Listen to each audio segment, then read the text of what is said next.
What's up, everyone? Welcome to the video. Today we're going to take a look at how to replace the battery in this Mitsubishi Lancer remote key fob. This Mitsubishi Lancer key fob is going to use replacement battery CR1620, and I'll put a link in the description box of this video to where you can find these replacement batteries if you're in need. The other thing I'm going to be using to replace this key fob battery is a medium-sized flathead screwdriver and a small Phillips head screwdriver. So if we grab our key fob, and this side has the buttons on it, if we flip it over so we're looking at the other side, the back side, which just has the logo, you can see down here near the key ring, or near the key blade rather, there's that little screw right there.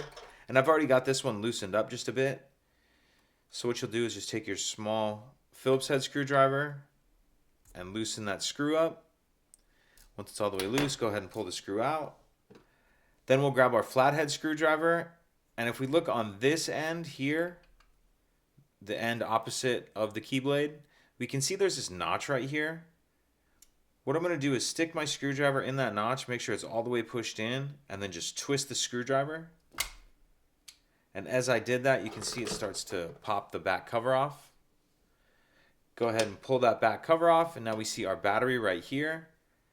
And if you grab your screwdriver, you can use it just to help get under the edge of the battery. You can see there's this kind of little cutout in the battery holder. So just get your screwdriver under there, get the battery out. Then we'll grab our new replacement battery, and you want to make sure that you're installing your new replacement battery with the plus side up. And you're going to kind of tuck this edge in first like this. So tuck that edge in first under those two little tabs, and then snap the battery all the way into place. Then we can snap our back cover on,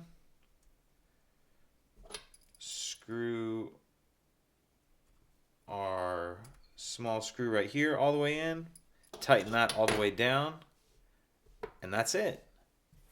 If you could take a second to like and subscribe, it helps us out, and I'd appreciate it. Thank you.